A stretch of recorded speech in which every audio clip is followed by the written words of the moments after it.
ঘুম থেকে উঠতে উঠতে সকালে অনেক লেট হয়ে গেছে। আসসালামু আলাইকুম, সবাই কেমন আছেন? আলহামদুলিল্লাহ আমি অনেক ভালো আছি। অনেকদিন পর আবার চলে আসলাম একটা ভিডিও নিয়ে।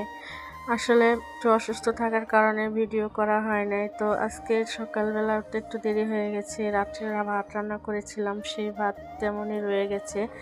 তো সেই চিন্তা ভাবনা করলাম যে ভাত দিয়ে খিচুড়ি রান্না করব। তো এইভাবে মাঝে মধ্যে আমি রান্না করি, খেতে ভালোই লাগে। তার সাথে একটু সবজি অ্যাড করে দিলাম মসুরের ডাল দিয়ে বেশি করে, তারপরে গাজর, টমেটো, আলু সব কিছু দিয়ে একসাথে মিক্স করে একটু লবণ দিয়ে স্বাদ মতো সব কিছু মিক্স করে বসিয়ে দিব খিচুড়িটা মেখে ঝোঁকে।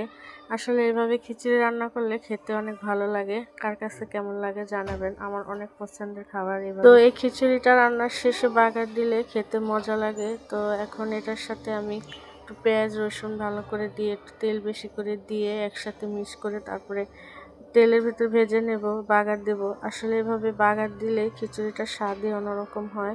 তো ভালো করে রসুনটা ভেজে নিচ্ছিলাম, আমি আবার দেখছিলাম রসুন হচ্ছে কিনা। তো এই তো বাগার দেওয়ার পরে খিচুড়িটা দেখতে আরও সুন্দর দেখাচ্ছে, মানে কালার দেখি প্রাণ জুড়িয়ে যাচ্ছে। খেতে অবশ্যই মশলা আরও। তো ধনেপাতা দিয়ে ভালো করে নেড়েচেড়ে এটাকে নামিয়ে নেব, প্রায় হয়ে এসেছে খিচুড়িটা।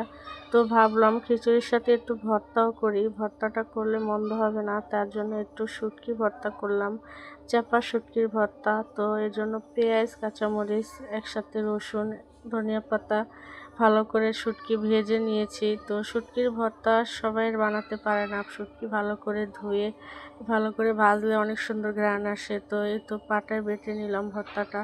আসলে ভর্তাটা আমি বাটিনি, ভর্তাটা আমার ভাইয়ের বউ বেটেছে। তো এই ভর্তাটা বাটা শেষ, তো ফাইনালি খিচুড়িটা অনেক সুন্দর হয়েছে দেখতে।